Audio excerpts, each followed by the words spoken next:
আমার সঙ্গে খুব পার্সোনালি একটা অদ্ভুত ধরনের আমাদের র্যাপও ছিল। ঘটনাচক্রে মানিকদার সুকুমার রায় ডকুমেন্টারিতে যে লক্ষণের শক্তিশীল ছিল, সেটাতে আমি লক্ষণ হয়েছিলাম, আর সৌমিত্র দা ছিল রাম। তিনি একটা বিশাল, তিনি মহিরুহ, তিনি একটি চলমান ইতিহাস। বাংলা চলচ্চিত্র যতদিন বাঁচবে ততদিন তিনি শ্রেষ্ঠ একটা পর্যায়ের মানুষ হিসেবে, একজন আইকন হিসেবে থেকে যাবেন। এবং তাকে হারানো মানে একদম মানে কি বলবো, বাংলা ছবির এই একটা ক্ষয়িষ্ণু সময়ে তাকে হারানো মানে একটা বিশাল ক্ষতি। তাকে দেখে আমরা শিখি, তাকে দেখে বাংলা চলচ্চিত্র এগোয়, চলচ্চিত্রই এগোয়, ভারতবর্ষের চলচ্চিত্র নিশ্চয়ই এগোয়।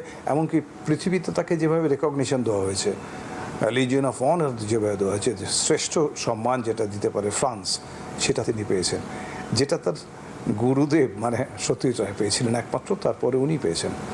ফলে ওতপ্রোতভাবে জড়িত আমি। আর এমন কোনো বোধহয় মানুষ নেই, বাঙালি নেই পৃথিবীতে যারা শ্রদ্ধা করেন না, সম্মান করেন না, যারা সমাদর করেন না সৌমিত্র চট্টোপাধ্যায়কে।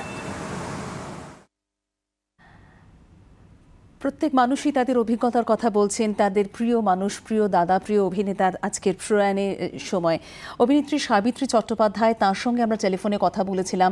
তিনি যেটা আমাদেরকে জানিয়েছেন যে তিনি শুধু অভিনেতা ছিলেন না, তিনি ছিলেন একজন ভালো বন্ধুও। তিনি কি জানিয়েছিলেন আমাদেরকে একবার শোনাবো আপনাদের।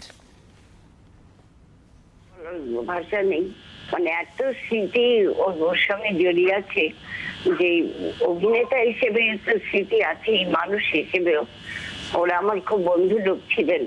ওর স্ত্রী, ও, আমি রোজই আগে টিভিটা খুলে রাখতাম, আগে দেখি কোনো খবর পাওয়া যায় কিনা।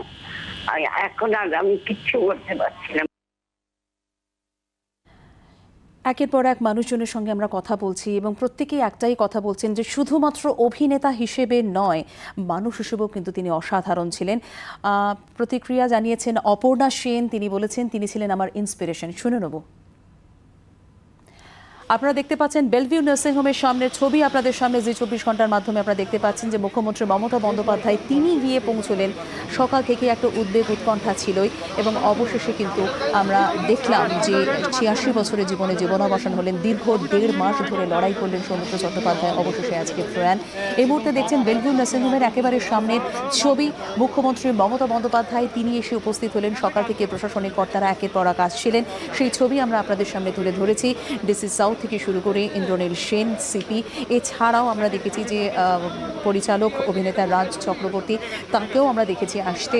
এই মুহূর্তে আমরা সেই ছবি দেখাচ্ছি। মুখ্যমন্ত্রী মমতা বন্দ্যোপাধ্যায় তিনি বেলভিউ নার্সিংহোমে এসে উপস্থিত হয়েছেন, সেই ছবি আপনারা দেখতে পাচ্ছেন। কড়া নিরাপত্তা রয়েছে এবং সকাল থেকে উদ্বেগ ছিল, উৎকণ্ঠা ছিল, কারণ গত 38 ঘন্টা ধরে কিন্তু সৌমিত্র চট্টোপাধ্যায়ের অবস্থা গভীর সংকটজনক ছিল। তিনি কোনোভাবেই সাড়া দিচ্ছিলেন না, তার মস্তিষ্ক অচল হয়ে পড়েছিল।